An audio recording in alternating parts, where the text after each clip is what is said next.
जितने missing person की यहाँ तंजीमें हैं पाकिस्तान में, उन्होंने भी एतराज़ात दायर किए। सबसे पहले तो उनका रवैया ये है कि लवाहिकीन को हरासा किया जाए, उन्हें किसी भी तरीके से टॉर्चर किया जाए कि वो अपने केस से दस्तबरदार हो। ऐसे मुतअद्दिद केसेस हमारे पास है जहाँ जो है ना धोखाधड़ी से, जाकिर मजीद की वालदा यहाँ मौजूद है, धोखाधड़ी से उन पर जो है स्टाम्प पेपर पे साइन करवाए गए ये कहकर कि हम आपके बच्चे को लेकर आएंगे, और उस स्टाम्प पेपर के ऊपर लिखा हुआ था कि जाकिर मजीद की वालदा कह रही है कि मेरा बेटा जो है ना दुबई में। तो इस तरह के बहुत से वाक़यात हुए जो कमीशन की सरकर्दगी में किए गए, और लापता अफराद के कमीशन जो है ना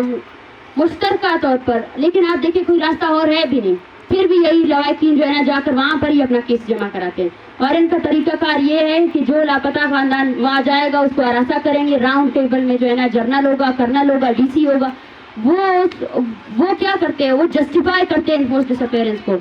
वो अपने अदारों से ये सवाल नहीं पूछते हैं कि आपने इस फर्द को लापता किया है, इसकी वालदा यहाँ बैठी हुई है, ये फर्द कहाँ है। वो उल्टा उस वालदा से सवाल करते हैं कि आपका बेटा कहाँ है, आपका बेटा किसी जुर्म में किसी उसने कोई कार्रवाई की है या नहीं की है। तो स्टार्ट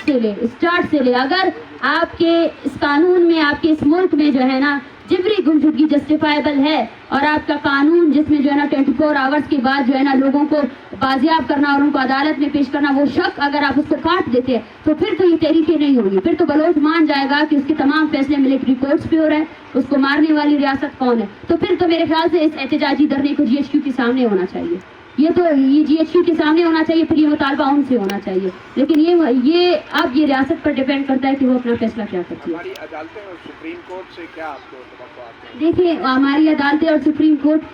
कोर्ट में लापता अफराद के बहुत से केसेस आए हैं 2014 में, 2013 में, जहाँ सुप्रीम कोर्ट ने बाकायदा वर्डिक्ट दिया है कि सिक्योरिटी फोर्सेस ही जिबरी गुमशुदगियों में मुलव्विस हैं। तो और हमारे ऐसे सैकड़ों लापता अफराद हैं जिनके प्रोडक्शन ऑर्डर्स जारी किए गए हैं, लेकिन वो अभी तक वापस नहीं आए हैं।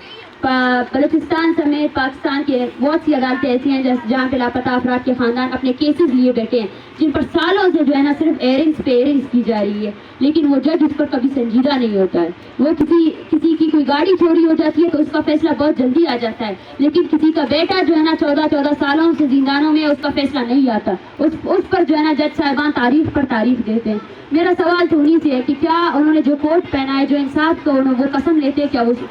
वो उस इंसाफ की कसम लेने के बाद शर्मिंदा नहीं होते? क्या ये वक्त नहीं आ गया है कि वो जो है ना एतराफ़ करे अपने जो है ना इनकम्पिटेंसी का, एतराफ़ करे, हमारे सामने एतराफ़ करे, बलूचिस्तान के सामने एतराफ़ करे, सिंधियों के सामने एतराफ़ करे। और यहाँ पे इस शहर इक़्तिदार में भी ऐसे लोग हैं जिनको गुमशुदा किया जाता है, उस हर शख्स से एतराफ़ करे जिसका जो बुनियादी हक है कि वो अपने आप को डिफेंड कर सके, उस डिफेंड को रौंदा गया और इन अदालतों के सामने रौंदा गया, और इन अदालतों ने जो है ना कोई किरदार अदा नहीं किया।